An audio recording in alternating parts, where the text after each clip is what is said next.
A maior parte das pessoas gosta de uma análise que fale exatamente o que elas querem ouvir. Então, uma fala extremamente otimista, ela atrai muitas pessoas por discurso. De outro lado, uma fala extremamente sensacionalista também prende as pessoas por emoções viscerais, como medo, por exemplo.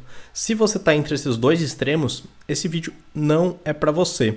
Eu quero te mostrar uma análise bem realista, nada apaixonada, para te dar uma visão clara do que esperar dos desdobramentos do caso da Evergrande para os mercados de um modo geral e especificamente para o mercado de criptomoedas. Eu gravei um vídeo anterior para te mostrar que a queda da madrugada de domingo para segunda do Bitcoin e dos demais criptoativos está altamente correlacionada com a crise da Evergrande e, portanto, não é algo pontual e específico em relação ao mercado de cripto, legal? Um dos primeiros casos que esse caso da Evergrande remonta é o caso da crise de 2008 das hipotecas imobiliárias norte-americanas. E você vai ver aqui que o caso atual tem sim algumas semelhanças com a crise hipotecária do subprime dos Estados Unidos de 2008, mas também tem diferenças fundamentais.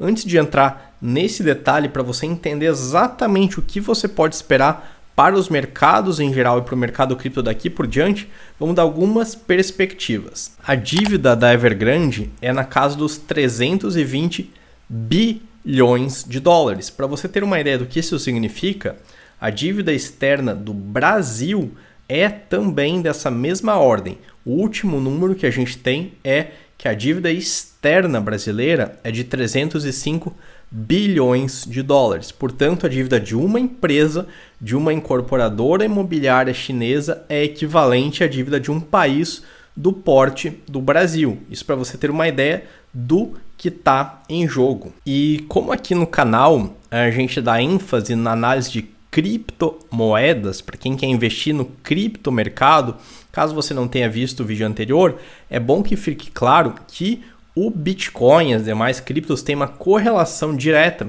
com o mercado mundial, como eu vou te mostrar daqui a pouco num gráfico do SP500. Porque hoje o Bitcoin é visto como uma nova classe de ativo e ele também é utilizado para diversificação de capital de muitas empresas. Ele já se ramificou nos mercados internacionais e, portanto, ele tem uma correlação. Ele é impactado pelos juros, ele é impactado pelas bolsas mundiais e, portanto, o comportamento do Bitcoin daqui por diante vai estar altamente atrelado aos desdobramentos do caso da Evergrande, certo? Para que isso fique bem claro, antes de entrar nas questões de Lehman Brothers, crise imobiliária, vamos dar uma olhada num gráfico aqui? Bom, esse gráfico que você está vendo aqui na tela agora é do SP500, as 500 maiores empresas americanas listadas na bolsa. No vídeo anterior eu mostrei em mais detalhes a correlação disso com Bitcoin. Se isso para você não está claro, dá uma olhada no vídeo anterior. Olha, eu estou aqui num gráfico de periodicidade mensal. A gente vê que antes dessa queda abrupta que começou ontem, a gente estava numa trajetória, num canal muito claro de alta. E a queda causada pelo caso da Evergrande foi o suficiente para a gente romper para baixo esse ciclo de alta. Vamos dar uma olhada aqui no gráfico semanal, que talvez fique mais claro.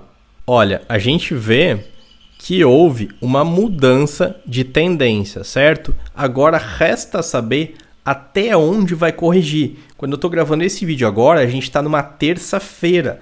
O pânico dos mercados hoje, a apreensão dos mercados de um modo geral, não está tão grande quanto na segunda-feira, na madrugada de domingo para segunda, aliás, tá? Mas, como a gente vê esse gráfico mensal e semanal, a gente vê que não é um gráfico diário, não é um gráfico de horas, não é um gráfico intraday. A gente não está aqui fazendo uma análise técnica para day trade, nada assim. A gente está vendo um panorama macro do mercado de um modo geral. Quando a gente observa que é um rompimento de um longo ciclo de alta, ainda não está totalmente claro no gráfico, mas tudo indica que a gente vai ter um pivô de baixa. Portanto, apesar de hoje, terça-feira, os ânimos do mercado estarem mais tranquilos, tudo indica que a gente vai ter um desdobramento dessa crise, vai haver uma correção maior.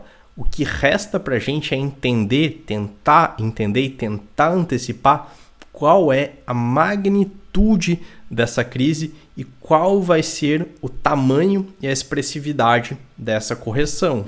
E para a gente ter uma maior clareza a esse respeito, a gente tem que identificar se o caso da Evergrande trata-se de um caso de risco sistêmico ou se é um risco pontual dessa empresa. Em 2008, na crise hipotecária norte-americana, pouco depois da quebra do Lehman Brothers, uma série de bancos começaram a ruir em cascata, ou seja, houve uma quebra sistêmica no sistema bancário norte-americano. A gente já viu aqui no início do vídeo que o montante da dívida da Evergrande é considerável, ele é equiparável à dívida externa de um país como o Brasil, por exemplo. Então, a magnitude é grande, mas será que tem também um impacto sistêmico? Ou seja, será que outras incorporadoras imobiliárias chinesas estão na mesma situação da Evergrande? A gente vai ter um efeito cascata semelhante à crise de 2008?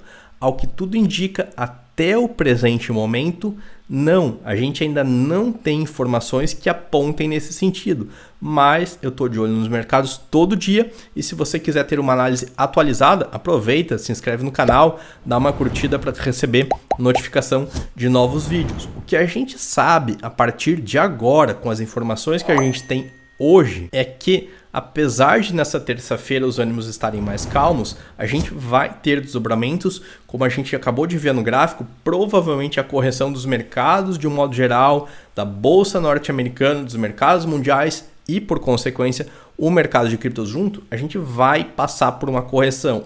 Mas para a gente saber a extensão dessa correção, repito, a gente tem que estar presente para extensão dessa crise, se ela é sistêmica ou não. Se a Evergrande quebrar, se o governo chinês não socorrer a Evergrande, impacto financeiro, obviamente, vai contagiar o sistema financeiro chinês, porque a Evergrande deve para bancos. Bom, se ela ficar insolvente com bancos, o banco vai ter um problema de caixa e a gente vai ter um risco um pouco mais generalizado. Agora, resta saber como vai ser esse efeito dominó. Se tiverem outras empresas chinesas na mesma situação da Evergrande, a gente pode esperar uma crise mais ou menos equiparável à de 2008. Se for apenas na Evergrande, obviamente os efeitos vão se espalhar para os parceiros comerciais dela, para os bancos, etc. Isso vai afetar a economia chinesa, por consequência, vai afetar a economia brasileira. O Brasil exporta muitas commodities para a China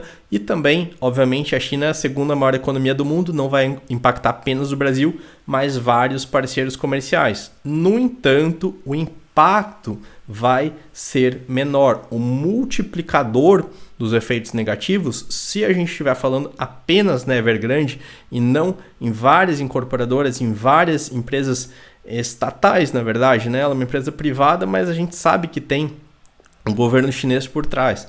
Porém, se esse for um caso isolado e não um caso sistêmico, tal como a crise nos bancos, que a maior parte dos bancos norte-americanos estava com empréstimos podres, assim, eles estavam concedendo empréstimos hipotecários com as pessoas não tendo condições de honrar. Essa era uma crise sistêmica. Aqui, ao que tudo indica, no caso da Evergrande, é sim mais grave do que está aparecendo hoje nessa terça, porém menos grave do que no caso de 2008. Então, como eu te falei no início do vídeo, eu não estou para fazer aqui uma análise sensacionalista para falar que vai ser o fim do mundo, para que a crise de agora vai ser pior do que a 2008 e também não tô para te falar que foi apenas uma marolinha e que não vai afetar o nosso bolso, ok? Se você é um investidor, você tem que ter um olhar mais distante, analisar as situações sem emoção no momento, com imparcialidade e tentar olhar o cenário com distanciamento emocional e com uma visão mais ampla. Na quinta-feira dessa semana agora, dia 23 de setembro, tem uma parcela da dívida da Evergrande e a gente vai ter um indicativo mais forte se ela vai ir à bancarrota, se ela vai ficar insolvente ou se ela vai ter condições de honrar as suas dívidas. Tudo indica que a Evergrande não tenha condições de se socorrer, que ela não tenha condições de reverter a sua situação financeira sozinha. A questão, portanto, ela vai ter ajuda do governo chinês, o governo chinês vai intervir para evitar de que esse efeito cascata da Evergrande se dissemine pelo restante da economia chinesa. Quem atua nos mercados, seja cripto ou no mercado tradicional ou em ambos, precisa ficar atento e à medida que os eventos vão transcorrendo, a gente vai tendo mais informações para ter uma análise cada vez mais robusta. E se você quiser contar com uma análise sempre atual do que está acontecendo nos mercados, não deixe de se inscrever no canal. Por enquanto, o que eu tenho a te dizer é isso. A gente não está num cenário tão catastrófico quanto de 2008, mas a gente ainda pode sim esperar uma correção mais acentuada do que aconteceu entre domingo e segunda-feira. Tá legal? Com essas informações, tenha cautela nos seus investimentos, adeque a sua estratégia, procure um hedge para a proteção dos seus investimentos, fique atento também porque grandes correções trazem grandes oportunidades. Por hoje é isso, espero que você tenha gostado desse vídeo, um grande abraço e até a próxima.